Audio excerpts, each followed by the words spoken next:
Hi everyone, welcome to my first YouTube blog. First blog বললে একটু ভুল হবে, তার কারণ তোমরা যারা আমার পুরনো চ্যানেলে আমার ভিডিও দেখেছো তারা এই প্রশ্নটা করতেই পারো যে আমি ফার্স্ট ব্লগ কেন বললাম। আমার এই যে চ্যানেলটা, এটাতে কিন্তু এটাই আমার ফার্স্ট ব্লগ। আমি আগে যে ভিডিওগুলো তোমাদের সাথে শেয়ার করেছি সেগুলো আমি ফেসবুকের জন্য তৈরি করতাম এবং সেই ভিডিওটাই আমি তোমাদের সাথে শেয়ার করতাম। কিন্তু তোমরা আমাকে কমেন্টে জানিয়েছো এবং আমারও মনে হয়েছে যে তোমাদের জন্য আমার আলাদা করে ভিডিও বানানো উচিত, কিন্তু আমি বুঝে উঠতে পারছিলাম না কোথা থেকে কিভাবে শুরু করব। তার কারণ তোমরা হয়তো জেনে থাকবে আমি ফেসবুকে এখন রেগুলার কাজ করছি, আর আমার আগের যে ইউটিউব চ্যানেলটা ছিল সেটা এখন আমার কাছে নেই। তো ইউটিউবে কাজ করছি না আপাতত বলতে পারো, সেই কারণেই কিন্তু আমার ইউটিউবের জন্য আলাদা করে ভিডিও করাটা একটু চাপের বিষয়।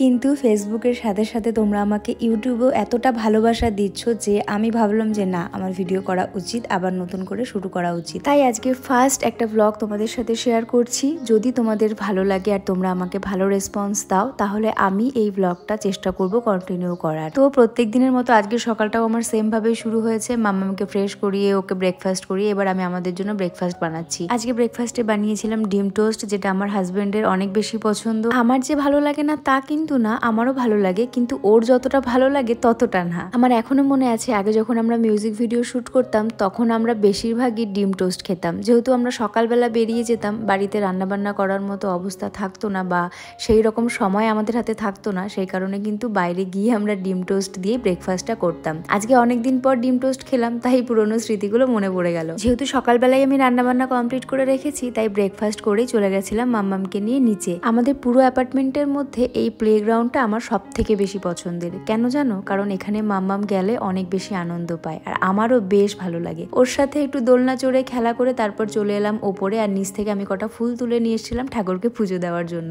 এবার মাম্মামের স্নানের সময় হয়ে গেছে, কিন্তু তার আগে আমার টুকটাক কিছু কাজ ছিল। ঠাকুরের এই জায়গাটাকে কদিন ধরে ভাবছিলাম গোছাবো, কিন্তু সময় হচ্ছিল না। আজকে ভেবে রেখেছি এটা গুছিয়ে তারপর স্নানে যাব। ঠাকুরের এই জায়গাটাকে ভালো মতন করে গুছিয়ে নতুন ভাবে আমি আবার একটু সেট করেছি। তারপর আমি চলে গেছিলাম স্নান করতে, মাম্মামকেও স্নান করিয়ে দিয়েছি। ব্রেকফাস্টের 1 থেকে 1.5 ঘন্টা পর আমরা সবাই মিলে বসে ফল খাই। সব সময় হয় না, কিন্তু বেশিরভাগ চেষ্টা করি একসঙ্গে বসে খাওয়ার। আজকেও তাই করেছি, কিন্তু আজকে যেহেতু স্নান হয়ে গেছে তাই ভাবলাম ঠাকুরকে পুজোটা দিই, তারপর একবারে গিয়ে বসি। তাই মাম্মামকে বললাম তুমি খেতে থাকো, আমি পুজোটা দিয়ে আসি। ওইদিকে মাম্মামের পাপাও একটুখানি ব্যস্ত, তাই মাম্মাম একা একা বসেই ফল খাচ্ছে, আর এদিকে আমি পুজোটা কমপ্লিট করে তারপর মাম্মামের কাছে চলে গেছিলাম। সকালে স্নান করলেও প্রত্যেকদিন কিন্তু ভালোভাবে স্নান করতে পারি না, মানে একটু জলটা ঢালা হয়, সেই কারণে আমি প্রত্যেকদিন পুজো দিই না। মানে ভালোভাবে স্নান করে তারপর যদি ঠাকুরকে পুজো না দিই তাহলে আমার ভালো লাগে না। তো যেদিন আমি একটু মোটামুটি করে স্নান করি সেই দিন সকালবেলা পুজো দেওয়াটা হয় না। আজকে যেরকম সকালে পুজো দেওয়া হয়নি, কিন্তু আমি জানতাম যে আজকে রান্নাবান্না তাড়াতাড়ি হয়ে যাবে, তাই পুজোটাও তাড়াতাড়ি দিতে পারবো। তাই আজকে দুপুরে স্নানটা কমপ্লিট করে তারপরে ঠাকুরকে পুজো দিয়েছিলাম। এবার ফল টল খেয়ে আমরা অনেকক্ষণ সময় কাটিয়েছি একসাথে। এবার মাম্মামের দুপুরের খাবার সময় হয়ে গেছে, ওকে খাইয়ে ঘুম পাড়িয়ে তারপর আমরা খাবো। আমার এই ভিডিওর কমেন্টে তোমরা কিন্তু অবশ্যই জানাবে যে তোমরা ভিডিওটা ফেসবুক থেকে দেখছো নাকি ইউটিউব থেকে। আজকের ভিডিওটাকে এখানেই শেষ করছি। ভিডিওটা কেমন লাগলো সেটা আমাকে কমেন্টে অবশ্যই জানিও, আর আমার নতুন নতুন ভিডিও দেখতে অবশ্যই আমার ইউটিউব চ্যানেলটা সাবস্ক্রাইব করে দিও।